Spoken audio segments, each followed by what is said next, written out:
Hello, my name is Joe, and today I'm going to give you a speech on traveling abroad, going on holiday, and I'm going to talk about the risks that you may have to consider if you're planning a holiday. So, if you're ready, we can now begin. Ladies and gentlemen, at the time that this speech is being recorded, it is summertime. It's nice and sunny outdoors, and this has got me thinking about where I want to go in August. I've been thinking about the the upcoming holidays that I have, and I've been thinking I'd like to go somewhere very far away. Now, if you have been planning a trip far away, then you may find that there are lots of things you have to think about.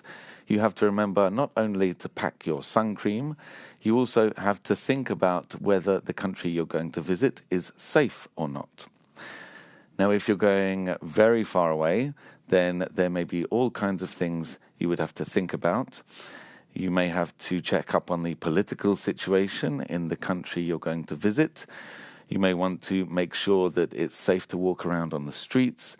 You would want to make sure that you're not going to catch some strange exotic virus or disease. And there may be a whole host of other things you would want to think about. But what I'd like to share with you today is a piece of news that is actually rather worrying. And what I'd like to tell you is that it's true that all of these things I've just mentioned, all of these dangers that I've just mentioned, can indeed affect you, can indeed ruin your holiday whilst abroad. But the factor which is most likely to cause you problems, or which is most likely to cause you ill health, at least, are the roads.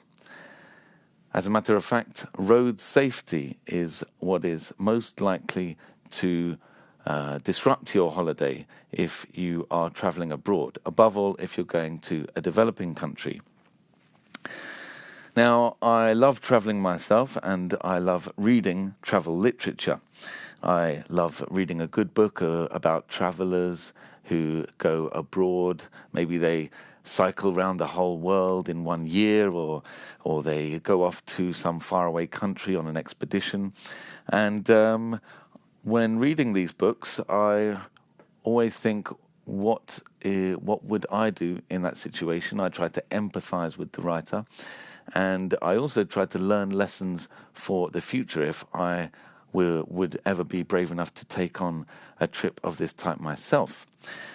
And having read quite a few of these books on travel now, I have to say that what seems most dangerous of all when traveling abroad, when traveling around developing countries, is the possibility of getting run over or having some kind of accident on the roads.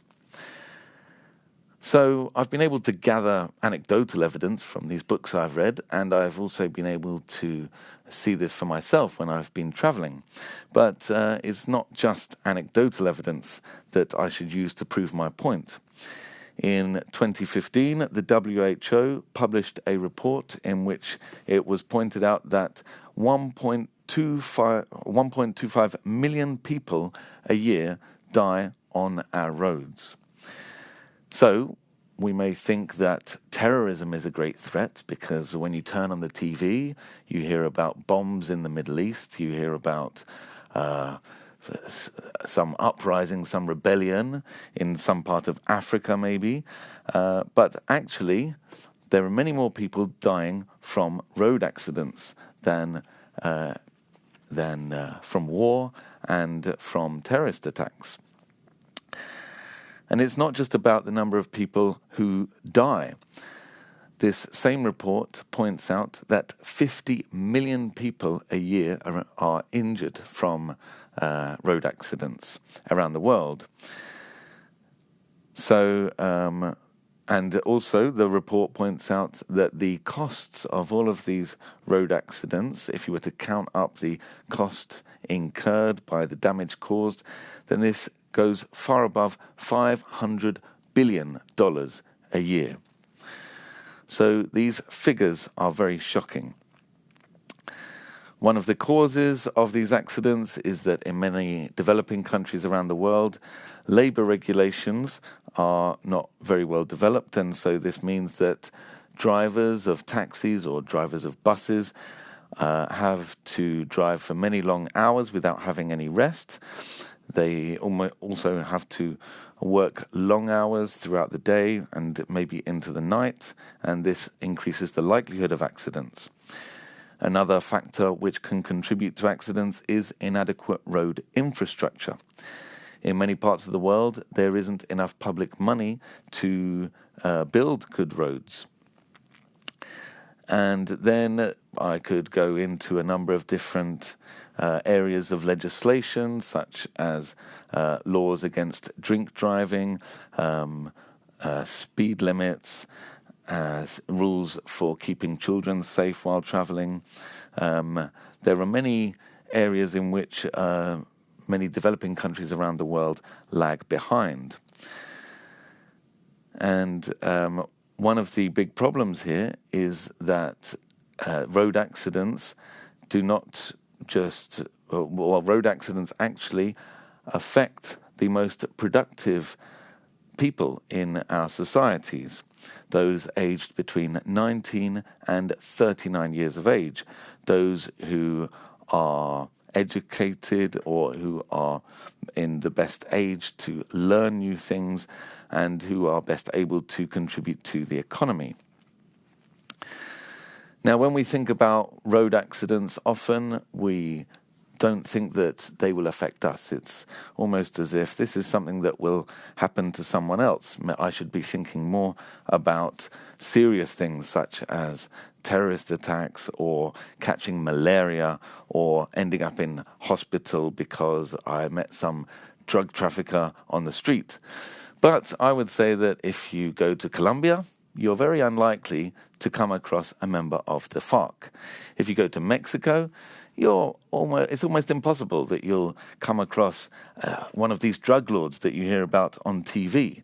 And if you go to Palestine, as I did once recently, it's very unlikely that you will be attacked or that you will suffer that you'll be involved in some kind of terror attack. All of that is quite unlikely. It's true that there are many wars, there are many natural disasters that are hugely tragic and very unfortunate. But maybe we should remember all of the people around the world, the millions of people that die as a result of accidents on our road. After all, this should be a problem that is relatively easy to solve, and huge numbers of lives could be saved as a result. So, ladies and gentlemen, let's improve our road safety around the world. Thank you.